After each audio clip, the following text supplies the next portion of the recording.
anteveja esse tipo de manobra, porque não se pode fazer isso com o Supremo Tribunal Federal.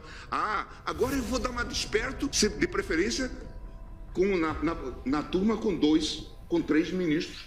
Aí a gente faz um 2-1. E deixa de fora desse seu mau sentimento. Você é uma pessoa horrível.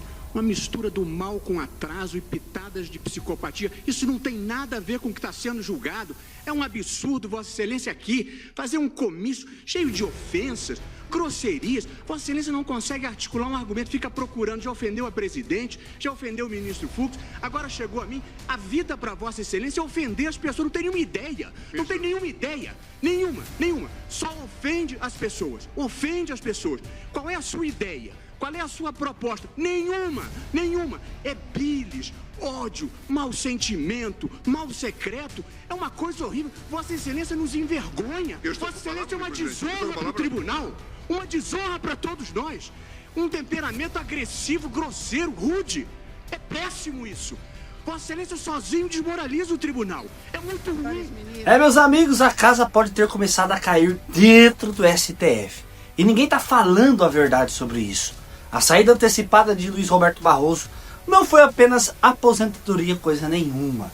Foi uma fuga estratégica e pior, já tem informações circulando nos bastidores de Washington e Brasília de que ele estaria pronto para jogar uma bomba nuclear política no colo do sistema.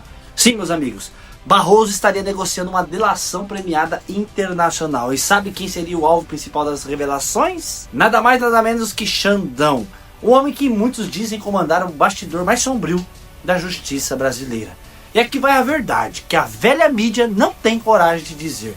Se Barroso abrir a boca, não sobra pedra sobre pedra dentro do STF. Porque ele não conhece apenas decisões. Ele conhece reuniões secretas, pressões ocultas, articulações com o executivo e até possíveis acordos obscuros envolvendo perseguição política e até mesmo censura. Então eu vou perguntar aqui direto para você. Você acredita que Barroso teria coragem de entregar Xandão para aliviar sua barra e recuperar o patrimônio milionário que ele tem nos Estados Unidos? Responde aí abaixo nos comentários, porque hoje nesse vídeo realmente a verdade vai roer, porque a bomba está para estourar. Meus queridos irmãos, mais um vídeo para todos vocês. Se você está chegando aqui agora neste canal, meu nome é Felipe Câncio, por favor eu te peço, deixe o joinha para esse vídeo, para o YouTube não enterrar, certo? Eu preciso muito, porque os 2 últimos vídeos passados, eu precisava que o vídeo viralizasse, que era um conteúdo fortíssimo, porém parece que barraram os vídeos e não passaram de 50 mil visualizações. Mas era um vídeo realmente que teria que ter uma proporção gigantesca aqui na plataforma para muitas pessoas verem e saber da verdade o que está acontecendo dentro do Brasil. Então, por favor, me ajuda com o teu joinha, compartilhando esse vídeo. E para você que não é inscrito, inscreva-se aqui. Quando chegarmos a 1 milhão, eu vou sortear um prêmio de R$5.000 para um de vocês. Então, para participar, basta ser inscrito no canal. E também eu vou sortear lá pelo Instagram, @FelipeCâncioOficial. Me siga lá no Instagram também, para você ficar por dentro do dia do sorteio.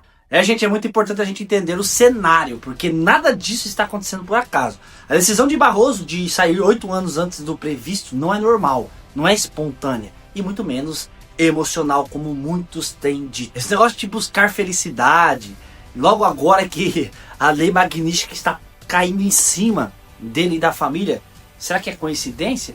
Eu acho que não. O que está acontecendo é o seguinte: os Estados Unidos sabem de muita coisa que acontece nos bastidores do Supremo. E eles não brincam quando o assunto é violação de direitos humanos, censura e perseguição política.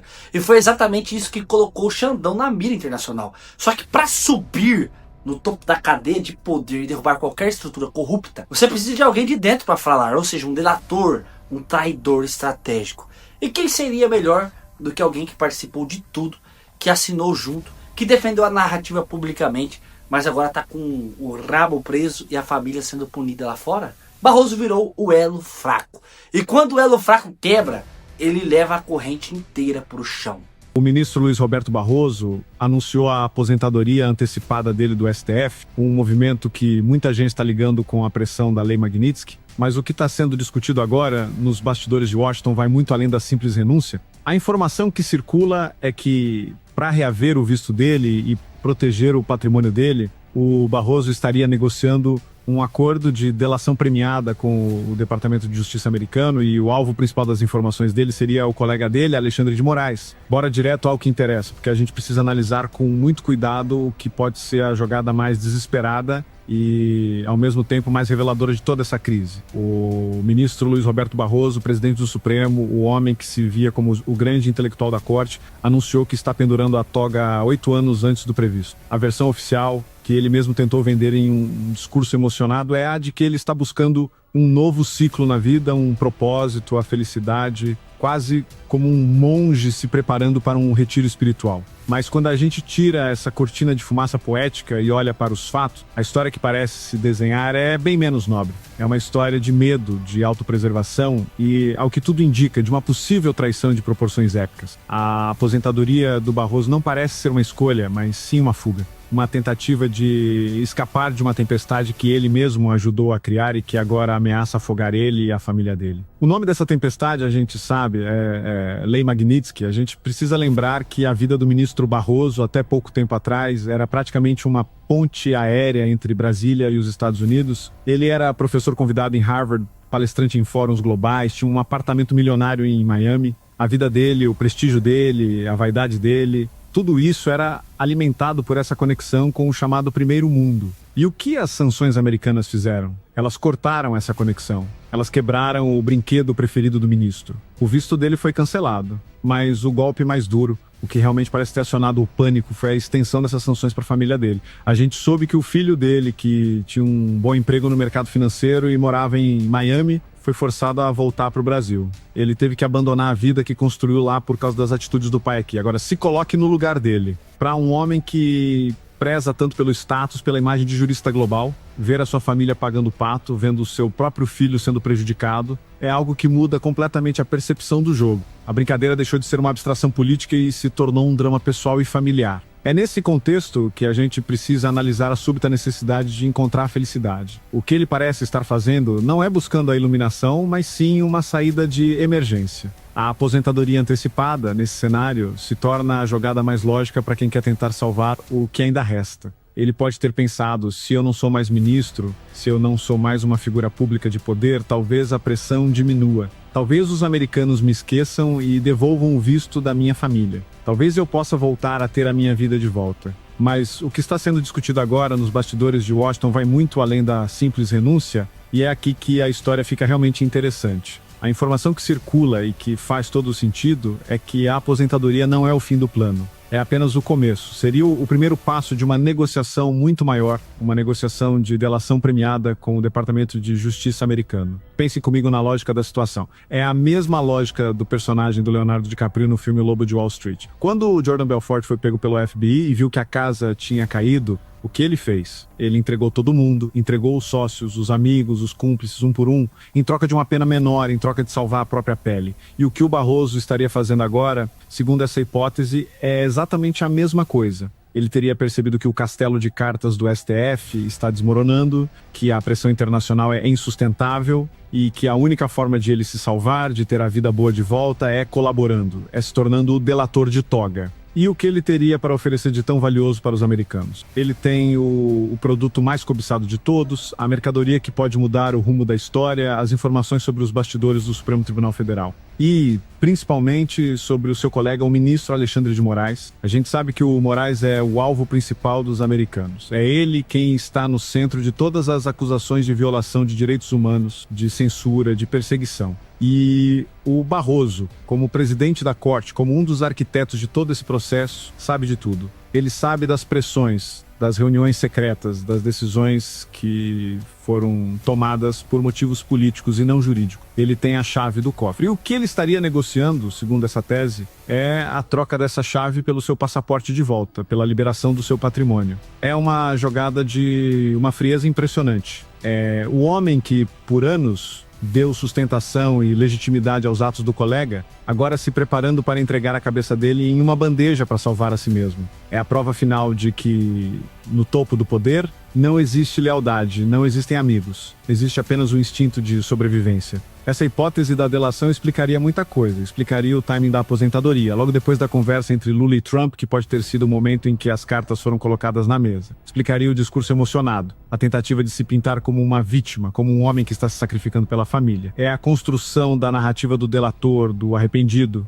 que é sempre o primeiro passo em um acordo de colaboração. O que me parece é que estamos assistindo ao começo de uma implosão, uma guerra civil dentro do Supremo Tribunal Federal, porque se o Barroso realmente abrir a boca, se ele começar a contar o que sabe para os procuradores americanos, não sobra pedra sobre pedra. A credibilidade da corte, que já está no chão, seria pulverizada. E o ministro Moraes, que hoje se sente intocável, de repente se veria encurralado, com as acusações vindo não mais de seus inimigos, mas de seus próprios pares. Para nós que estamos aqui lutando por um Brasil mais justo, essa notícia é uma mistura de sentimentos. É triste ver a que ponto as nossas instituições chegaram, a ponto de um ministro precisar delatar o outro para uma potência estrangeira, mas, ao mesmo tempo, é uma luz de esperança. A esperança de que a verdade, que foi tão sufocada aqui dentro, possa finalmente vir à tona lá fora. O que o Barroso parece ter entendido, e que talvez seus colegas ainda não tenham, é que o jogo mudou. A Lei Magnitsky não é uma brincadeira. E quando ela pega de verdade. E a única saída, muitas vezes, é colaborar.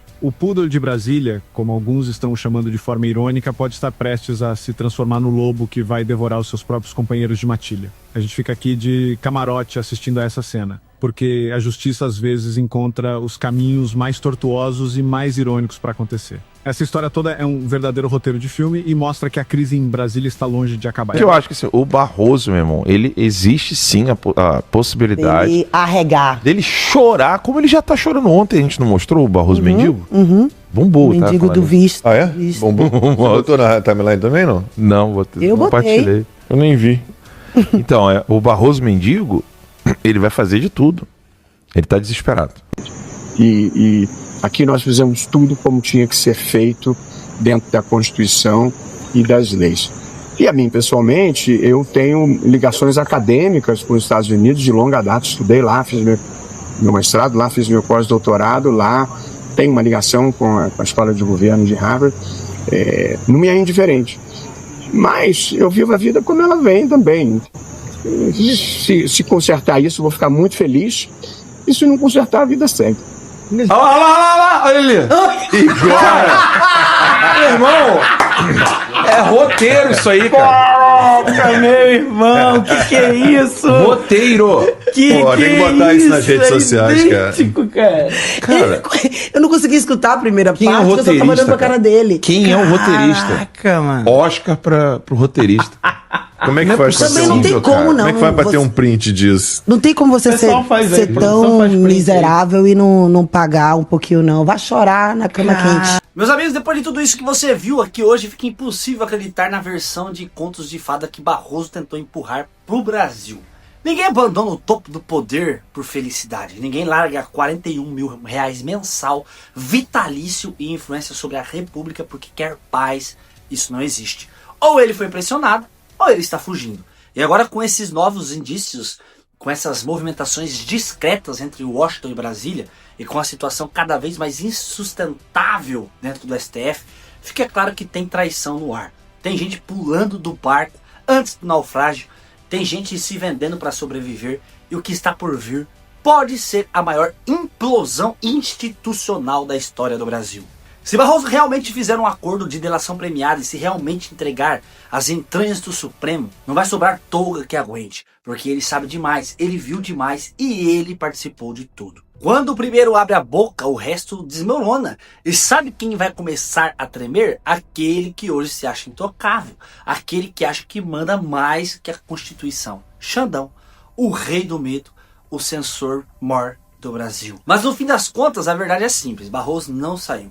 Ele foi retirado do jogo e agora ele tenta negociar a própria liberdade antes que seja tarde demais. Esse jogo virou guerra, guerra de bastidores, guerra por sobrevivência, guerra para não perder toda a fortuna. E eu deixo aqui a pergunta final, a pergunta que ninguém vai ter coragem de fazer, mas eu vou. Você acha que Barroso vai trair Moraes primeiro ou Moraes vai destruir Barroso antes que ele fale? Comente aqui porque a guerra começou e nós vamos acompanhar isso até o fim. Realmente, é uma novela, gente, o que está acontecendo dentro do Brasil.